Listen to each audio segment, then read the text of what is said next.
The rise of Ice Spice is pretty suspicious. Let me explain. What more could you expect from an artist who has only been making music for about a year and is already co-signed by Drake, has features with Cardi B, peaked at number 5 on Billboard's Top 100, and damn near has the entire continent reciting her lyrics? You thought I was feeling you? No. That nigga a munch. Nigga either he ate it for lunch. The weird thing is, all that hype and momentum just isn't translating the way you think it would for an artist doing these kinds of numbers. Twitter was quick to call her out when she did a performance in Houston with seemingly no one singing any of her lyrics.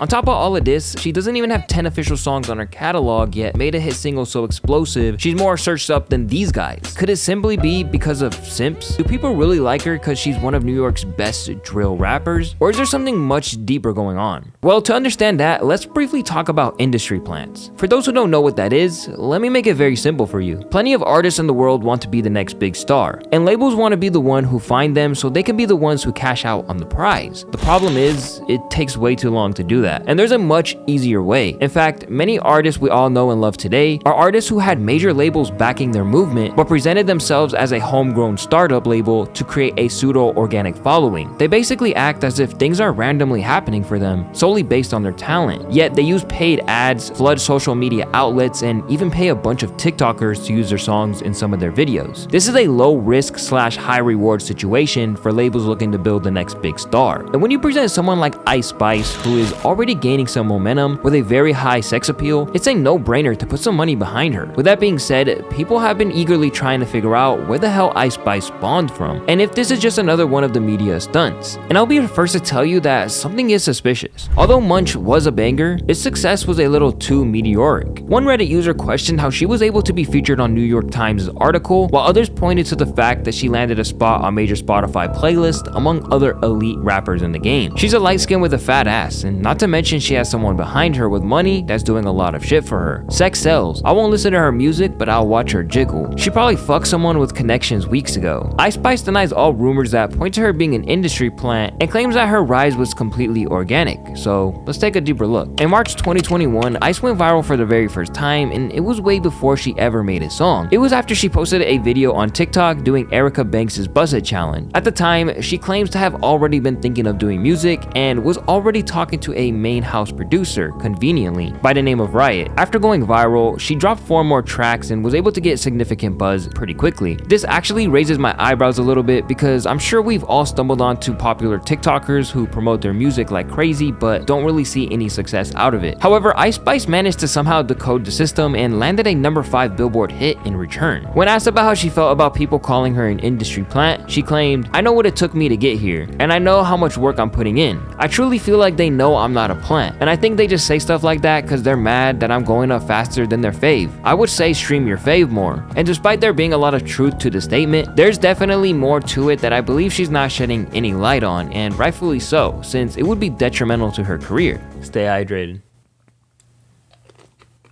Let's fast forward to August of 2022 when Drake entered the chat. Drake has a pretty good reputation with helping a lot of up-and-coming artists get solidified in the game. Some of the biggest artists in the game wouldn't be anywhere where they are today if it wasn't for Drake's help in some way, shape, or form. And although the Drake stimulus check isn't as good as it used to be, we can definitely use his relationship with Ice Spice as a great example of why networking in the industry is so important. It really puts an emphasis on the saying, it's not about what you know, it's about who you know. Well, the streets are saying that Drake was trying to sign Ice Spice, but there was one big problem. After sliding in her DMs, telling her that he fucked with her music and that her freestyle was hard, he immediately booked a date with her in typical Drizzy fashion. The two were spotted in Toronto together and seemed to have a pretty good time, but this is where it gets weird. Drake ended up unfollowing Ice Spice on Instagram the following day, which sparked many rumors and really told us all the answers we need to know on whether or not Ice was truly an industry plant or not. Just for the sake of documentation, this is what Ice Spice thinks about the situation. It's been speculated that Drake unfollowed you afterwards. Do you want to tell us some tea on that?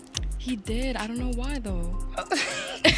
Shame on you, Drake. Shame on you. You shouldn't have done that. It's okay though. She's okay. out here. It's all love. Now, there's no official statement about this, but after doing some pretty intense research on the topic, I gotta admit, this really gave us all the answers we needed. So a lot of people think that Drake was really eager to sign Ice to his OVO label, but when he flew her out, he realized she was already signed to a label this whole time, and her rise was completely fabricated. So instead of Drake being able to claim this hot up-and-coming artist who started to pick up some intense buzz, Drake didn't want anything to do with her. This could also have to do with the fact that Ice Spice was signed to the same label as CJ, which further explains how her rise wasn't so organic after all. I feel like this is just kind of messed up for Drake to do though. Like, you could have at least lobbed her some kind of help with one of her songs, or at least have kept an open line of connection with her. Now, we don't know what really happened behind the scenes. For all we know, Ice Spice could have tried to Cardi B this man, but I have a strong feeling that Drizzy was just salty he gave all that attention to someone that he really saw himself doing serious business with, until he realized it was just the higher ups basically giving this woman a platform. One common thing you see a lot of people say about Ice is they like to watch her rather than listen. The label who signed her obviously picked up on this and were quick to put her in a professional studio, give her high quality video production, cop the World Star promo, got the Drake cosign, the Cardi feature. Now we can't stop seeing her. But what are the odds Ice Spice will survive in today's current climate of industry plants that become disposable after a couple of hits?